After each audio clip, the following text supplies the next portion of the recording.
Kalau misalkan sudah seperti ini sudah harus dibuka ya, harus dibuka. Jangan sampai lukanya terlalu dalam bro, sakit bro, apalagi hati kita terluka terlalu dalam ya, akan terasa sakit ya.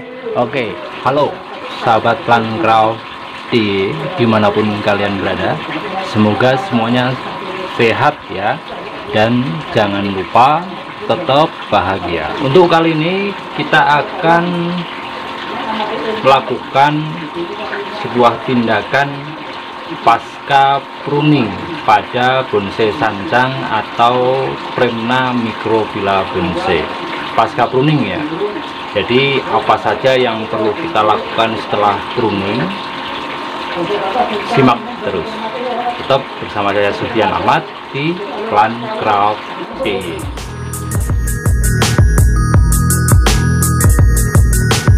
Ya, jadi seperti ini ya untuk kondisi ini. Settingan kalau nggak salah ini sudah masuk ke ukuran small untuk bonsai sancang ya. Bonsai sancang ukuran small ini sudah pernah saya buat video untuk bonsai sancang ini melakukan pruning, dan hal apa saja yang perlu kita lakukan setelah pruning ya. Yuk kita lihat terlebih dahulu secara dekat ya, lebih dekat lagi, kira-kira apa sih yang akan kita lakukan setelah pasca pruning ya. Kita lihat lebih dekat. Coba teman-teman perhatikan di bagian akar. Nah, di bagian akar ini muncul tunas. Nah, ini sangat tidak penting, artinya kita nanti akan buang. Oke, nanti akan buang. Kemudian di ketiak-ketiaknya, nah ini muncul tunas.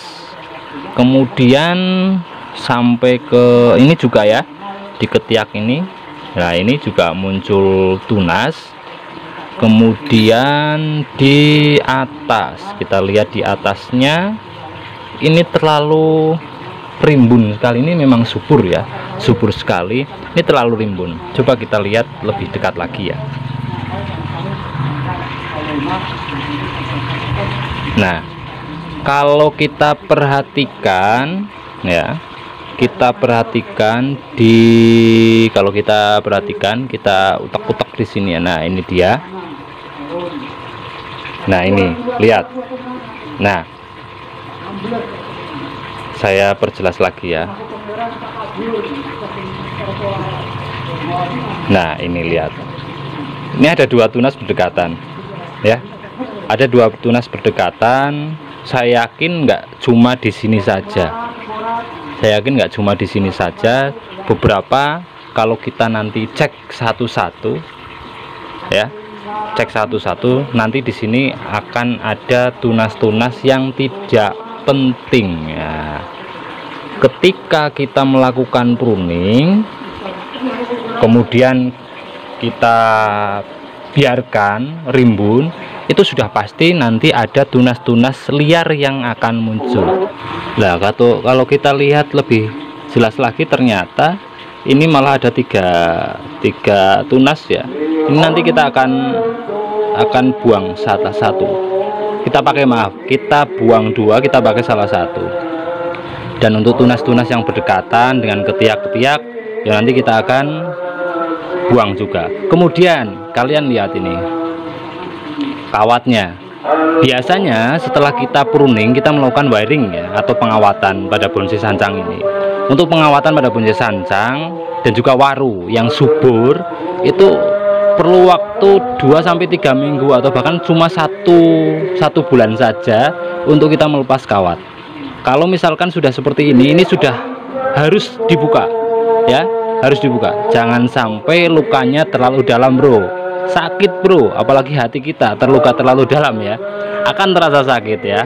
Oke, itu satu. Berarti hal yang akan kita lakukan pasca pruning, setelah pruning biasanya wiring ya, berarti kita buang tunas-tunas yang tidak terpakai, dan juga kita cek pada pengawatan apakah nanti kawat tersebut sudah termakan atau tidak ya, seperti itu ya.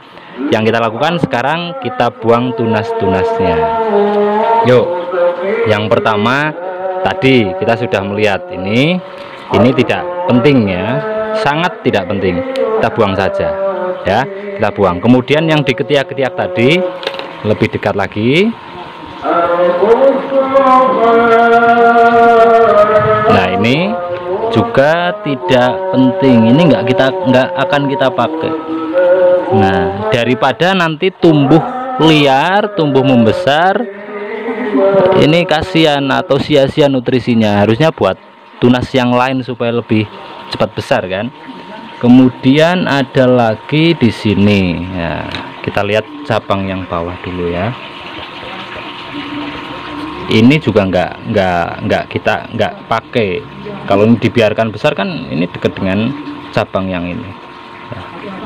Nah, kita buang saja, pakai tangan boleh, pakai gunting juga boleh. Kemudian ternyata di bawah ada bro,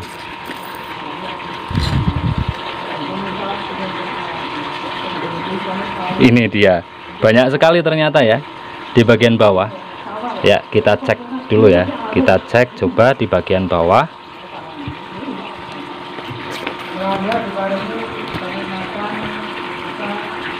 Nah kelihatan ya kalau dari sini ya, kita buang saja. Nah kita buang, nggak akan kita pakai ini cabang tunas ini loh ya kan, kita buang. Kita buang, kita bersihkan, dibersih. Sudah, lanjut ke bagian yang atas, yang sini ya dulu ya. Bagian yang atas ini kita cek dulu.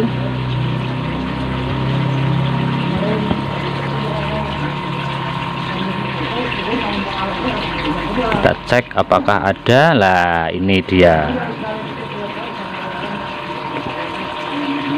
ini enggak kita pakai yang ini saja ya, kita buang saja. Nah kita buang. Ini kita akan pakai, sebenarnya kan ini bengkong ke sini ya, kita pakai satu saja sebenarnya. Kita agak pakai ini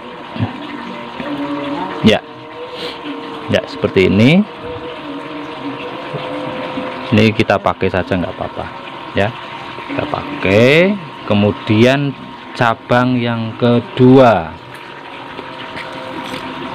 nah cabang yang kedua ini sudah kelihatan, ini ada tunas kecil, nggak usah kita pakai. Ini juga ya, sama saja.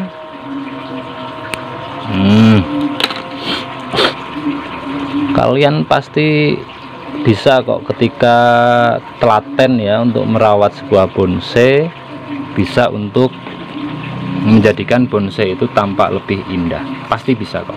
Kemudian di bawah sini ada kok, ternyata di bawah sini ada. Kalau dilihat dari atas nggak kelihatan ya.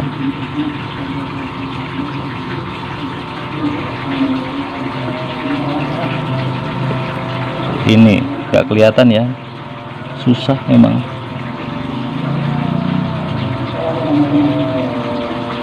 Ya kita akan potong saja langsung, kita akan potong saja ya.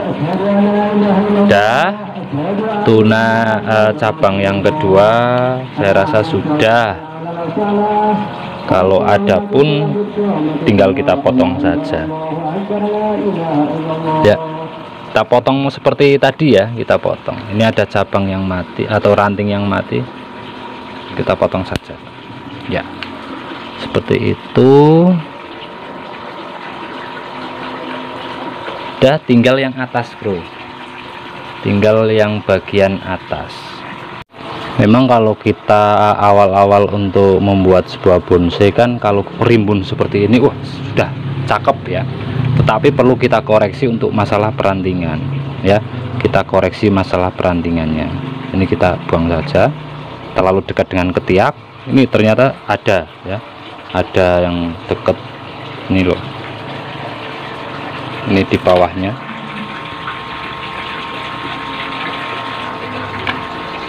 Ini. Nah, ya kan? Kemudian yang ini tadi kita tetap buang, kita pakai satu saja. Yang tadi ya, kita bisa pakai tangan nggak apa-apa ya, kita pakai tangan nggak apa-apa.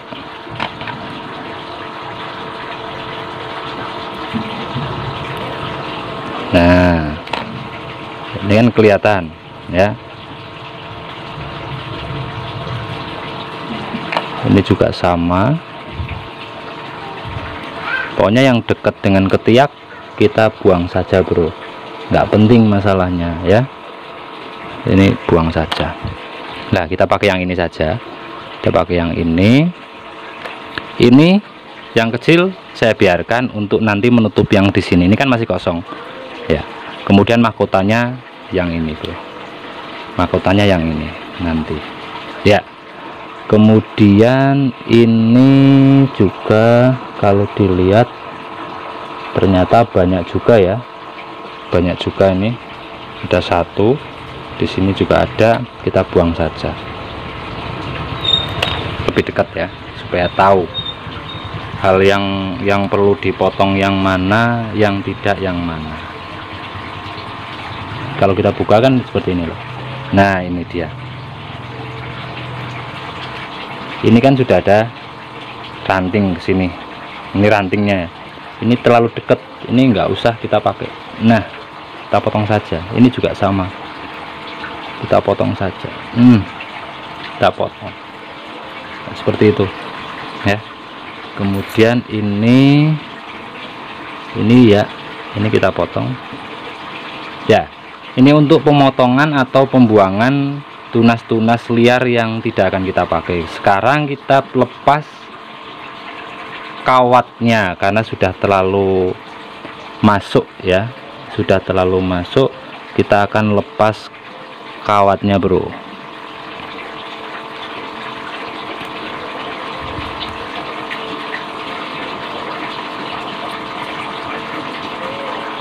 Kita akan lepas kawatnya supaya tidak terluka semakin dalam ya, tidak terluka semakin dalam.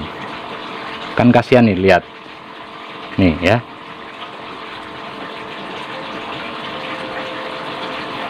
Ini juga nih, lihat lukanya semakin dalam bro, terlalu dalam luka itu. Kalau terlalu dalam sakit enggak? Untuk teman-teman sakit ya, luka terlalu dalam itu sakit minta ampun. Jangan sampai ya, jangan sampai nanti kita terluka semakin dalam seperti ini.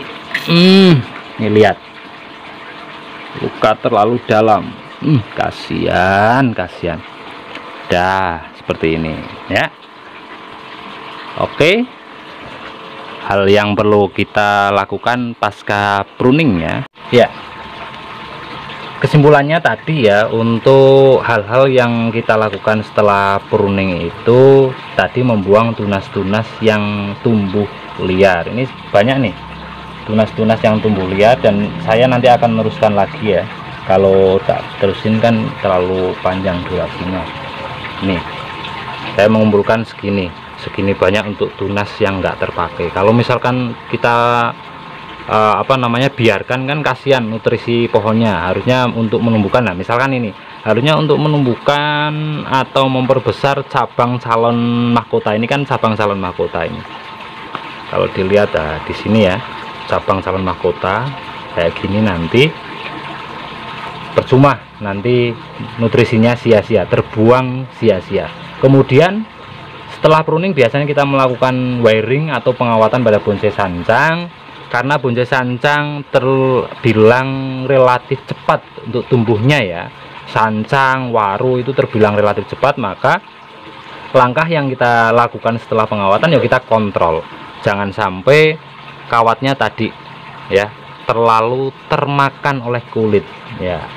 Resikonya nanti ketika kita lepas kawat, resikonya bisa patah. Dan saya sering mengalami itu. Makanya teman-teman jangan sampai mengalami ketika kita melepas kawat kok terjadi patah. Karena apa? Karena luka yang terlalu dalam, bro. Ya, mungkin itu dari saya ya. Semoga ilmu ini bermanfaat. Kalau video ini bermanfaat, jangan lupa subscribe, like, dan komentar. Bisa di-share ke teman-teman yang lain. Oke? Karena saya kedatangan temen ya, maka saya sudahi dulu untuk video ini. Moga bermanfaat. Sampai bertemu lagi pada video berikutnya. Assalamualaikum warahmatullahi wabarakatuh.